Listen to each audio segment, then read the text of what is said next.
میں اپنے گاؤں نورپور سے شہر تک روزانہ ویسپا پر جایا کرتا تھا۔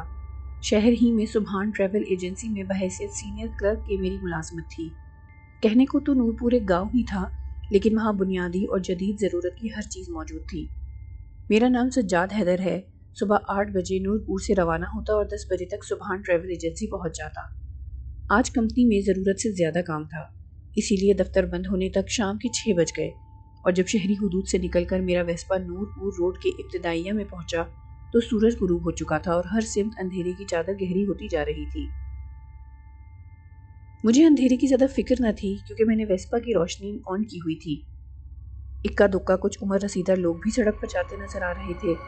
سڑک بہت ہی کشادہ تھی۔ سڑک کی دائیں بائیں حد نظر تک کھیتوں کا سلسلہ پھیلا ہوا تھا۔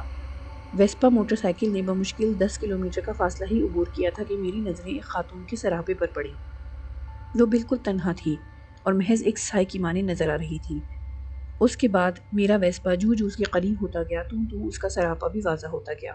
میں نے ویسپا کی ہیڈ لائٹ میں دیکھا، وہ شرارہ اور ہاف آستین کا جمپر پہنی تھی۔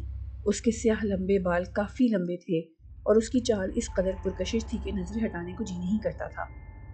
چونکہ ویسپا کی روشنی سڑک کو کافی دور تک روشن کیے ہوئے تھی، نیز یہ کہ سناٹے میں ویسپا انجن کی آواز بھی ایک گونج سی لیے ہوئے تھی۔ شاید یہی وجہ تھی کہ خاتون فوراً ہی گھومی اور گھومتے ہی اس کا چہرہ میری نظر کے سامنے آ گیا۔ اس نے بائیں کندھے پر دوپٹہ اس طرح ڈال رکھا تھا کہ آدھا پلو پیٹھ کی جانب لٹکا ہوا تھا اور آدھا سینے کی طرف۔ اس کے دونوں کانوں میں رنگ پڑے ہوئے تھے۔ یقیناً اس نے بھی مجھے دیکھ لیا تھا۔ اس کے ہونٹ خون کی طرح سرخ تھے اور دانت موتیوں کی طرح چمک رہے تھے۔ اس کے سیاہ ترین بالوں کی ایک موٹی سی لٹ سینے تک جھکی ہوئی تھی اور اس کی غزالی آنکھوں میں بے پناہ کشش تھی۔ وہ رک گئی اور میری ہی طرف متوجہ ہو گئی۔ اس ویرانے میں تم اکیلی کہاں جا رہی ہو؟ میں نے اس کے قریب ویسپا روکتے ہوئے پوچھا۔ اپنے گھر جا رہی ہوں نوجوان، وہ بدستور مسکراتے ہوئے بولی۔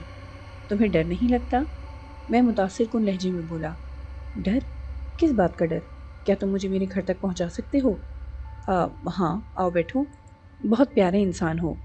یہ کہتے ہوئے وہ بڑی بے تکلفی سے پچھلی سیٹ پر بیٹھ گئی، اس طرح کہ اس نے اپنا بایاں بازو میری کمر کی گرد حائل کر دیا۔ کہاں ہے گھر تمہارا؟ زیادہ دور نہیں ہے، چند 100 قدموں کے بعد ایک کنواں آئے گا، دائیں طرف۔ اس کنویں سے چند ہی قدموں بعد چند خشک درخت ہیں، وہیں ایک خشک درخت کے ساتھ میرا گھر ہے۔ میں نے کوئی جواب نہیں دیا اور ویسپا کو آگے بڑھا دیا۔ اب چونکہ شام رات کی گود میں جا چکی تھی، میں نے حسینہ کے کہنے پر ویسپا اسکوٹر کا رخ دائیں طرف کچے میں موڑ دیا تھا۔ وہاں واقعی کوئی درخت ہرا بھرا نہیں تھا، اکا دکا درخت تھے، وہ بھی پوری طرح خزاں رسیدہ تھے۔ اہم بات یہ تھی کہ ہر سوکھے اور خشک درخت سے دبے دبے مردانہ قہقہوں کی آوازیں ابھر رہی تھیں، اور یہ سب کچھ میرے لیے عجیب تھا۔ روک دو نوجوان، میرا گھر آ گیا، وہ جل ترنگ سی آواز میں بولی اور میں نے اسکوٹر روک دیا۔ اچانک اتر پڑی۔ کہاں ہے تمہارا گھر؟ یہاں تو کوئی مکان دکھائی نہیں دے رہا۔ میں حیرت سے چاروں طرف کا جائزہ لیتے ہوئے بولا۔ حقیقت بھی یہی تھی، فاصلہ در فاصلہ کچھ سوکھے درخت تھے، درمیانی حصے اوپن ایئر تھے، اس لیے ستاروں کی چھاؤں میں اگر کہیں کوئی گھر یا جھونپڑا ہوتا تو بآسانی دکھائی دیتا۔ ہے نوجوان، جہاں تم کھڑے ہو وہیں پشت پر میرا مکان ہے۔ کیا قہقہوں کی آوازیں تمہیں سنائی نہیں دے رہی؟ قہقہے ایک تسلسل سے گونج رہے تھے، یوں کہنا مناسب ہے جیسے چند کتے بھونک رہے ہوں۔ ان آوازوں کے ساتھ ہوا میں بھی تیزی آتی گئی، گرد کے بگولے اٹھنے لگے اور ان مرغولوں کے درمیان بڑے بڑے پروں والی چمگادڑی بھی ادھر سے ادھر تیرتے اور ڈوبتے نظر آئے، اور یہ دیکھ کر میرے دل و دماغ پر اندھیرے سے چھا گئے کہ میری پشت پر ایک طویل القامت خشک ترین درخت تھا۔ 12 سنگھی کی طرح اس خشک درخت کے سر کی جانب خشک ترین ٹہنیاں تھیں۔ سر سے نیچے ایک بھیانک ترین انسانی چہرہ تھا، جس کی بھویں اس قدر گھنی تھی کہ آنکھیں ڈھک کر رہ گئی تھیں۔ اس کی ناک کافی موٹی تھی اور اس کا دہانہ کسی اندھیرے غار کی طرح کھلا ہوا تھا۔ اس کے اوپر کے 2 نوکیلے اور لمبے دانت اندھیرے کے باوجود صاف دکھائی دے رہے تھے۔ کھوکھلے اور بھیانک قہقہے اس کے حلق سے نکل رہے تھے۔ یک بارگی میرا وجود خشک پتے کی طرح کپ کپایا۔ مجھے یہ سمجھنے میں دیر نہ لگی کہ میں کسی عصبی چکر میں پھنس گیا ہوں۔ اس خیال کے ذہن میں ابھرتے ہی میں ویسپا پر بیٹھ گیا۔ بیٹھا ہی تھا کہ ویرانے کی حسینہ کے قہقہے بھی گونج اٹھے۔ بھاگ رہے ہو نوجوان؟ وہ قہقہوں کے درمیان بولی۔ اس بار اس کی آواز، اس کا لہجہ بہت ہی خطرناک ہو گیا، اس قدر خطرناک کہ میرے پسینے ابل پڑے۔ اس کے باوجود میں نے کک لگائی، ویسپا کا انجن جاگا اور میں نے جیسے ہی سپیڈ بڑھائی تو پہیوں کے چکر سے گرد و غبار کے مرغولے اٹھنے لگے، لیکن ویسپا 1 انچ آگے پیچھے نہ ہوا۔ یہ صورتحال دیکھ کر میرے ہاتھوں کے محاورتاً نہیں حقیقتاً طوطے اڑ گئے۔ ہا ہا ہا ہا ہا۔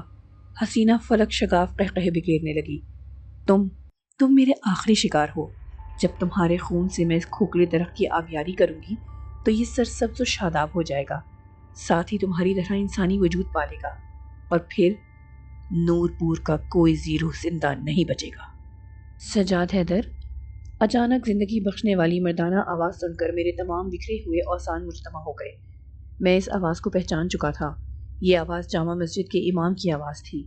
میں جیسے ہی آواز کی طرف گھوما، ٹھیک اسی لمحے چاروں طرف سے ٹارچ کی تیز روشنیاں حسینہ اور کھوکھلے درخت پر پڑی۔ روشنی کا عکس پڑتے ہی حسینہ اپنی کھوکھلی اور کریہ ترین آواز میں شدت سے کراہی کہ میرے کانوں کے پردے جھنجھنا کر رہ گئے۔ میری پشت پر آ جاؤ سجاد۔ امام صاحب کی روح پرور آواز نے میرے وجود میں چستی پیدا کر دی، اور ویسپا کا انجن تو سٹارٹ ہی تھا، لہٰذا میں نے لوگوں کی پشت پر پہنچنے میں بڑی عجلت سے کام لیا۔ نور پور والوں، امام صاحب چلاتی آواز میں بولے، پیٹرول اور ڈیزل سے بھرے ہوئے ٹین اس چڑیل اور انسانی چہرے رکھنے والے درخت کے اطراف میں انڈیل کر آگ لگا دو۔ حکم کی دیر تھی کہ گاؤں کا نوجوان طبقہ طوفانی تیزی سے حرکت میں آ گیا۔ 5 ہی منٹ میں وہ سب کچھ ہو گیا، امام صاحب نے جس کا حکم دیا تھا۔ آگ لگا دی گئی۔ انسانی چہرہ رکھنے والے درخت اور حسین چڑیل کی چیخوں سے ویرانہ گونج اٹھا۔ ایک قیامت سی برپا ہو گئی۔ طوفانی ہواؤں کے تھپیڑے ختم ہو گئے، بڑے چھوٹے چمگادڑ حرف غلط کی طرح غائب ہو گئے۔ آہستہ آہستہ حسین چڑیل کی کھوکھلی چیخیں اور انسانی چہرے رکھنے والے درخت کی آہو بقا بھی معدوم پڑتی چلی گئی۔ قطع نظر اس منظر کے میں ایک قوی ہیکل نوجوان سے مخاطب تھا۔ سہیل بھائی، آپ اس وقت میری مدد کو کیسے پہنچے؟ بھائی سجاد، مغرب کی اذانیں ہوتے ہی تمہارے والدین امام صاحب کی خدمت میں پہنچ گئے۔ انہوں نے بتایا کہ تم اب تک گھر نہیں پہنچے تو امام صاحب کو کچھ تشویش ہوئی، تاہم امام صاحب نے انہیں تشویش دے کر روانہ کر دیا اور نماز مغرب کے بعد فوراً ہی حرکت میں آ گئے۔ ہم 25 عدد جوانوں نے پورے علاقے کو گھیرے میں لے لیا اور چھپ چھپا کر بیٹھ گئے۔ اچانک ہمارے ایک ساتھی نے تمہارے اسکوٹر اور اسکوٹر پر بیٹھی ہوئی حسینہ کو دیکھ لیا اور موبائل فون پر امام صاحب کو اطلاع کر دی۔ ان کا حکم تھا کہ ہم گھیراؤ تنگ کرتے رہیں۔ جانتے ہو یہ حسینہ کون تھی؟ میں نے انکار میں گردن ہلا دی۔ یہ حسینہ نور پور گاؤں کے قدیم مکھیا اویناش کی بیٹی تھی، اور وہ انسانی چہرہ رکھنے والا درخت خود اویناش تھا۔ وہ دونوں دوسرا جنم تو پا چکے تھے مگر شکتی حاصل نہیں کر پائے تھے۔ وہ حسینہ جس کا نام راجوی تھا، کل تک گاؤں کے نوجوانوں کے خون سے کھوکھلے درخت کی آبیاری کر چکی تھی۔ اگر وہ کامیاب ہو جاتی تو تم اس کا 10واں شکار ہوتے۔ اللہ پاک کے احسان ہے کہ امام صاحب کے علم و کمال سے نور پور کی آفت آج ختم ہو گئی۔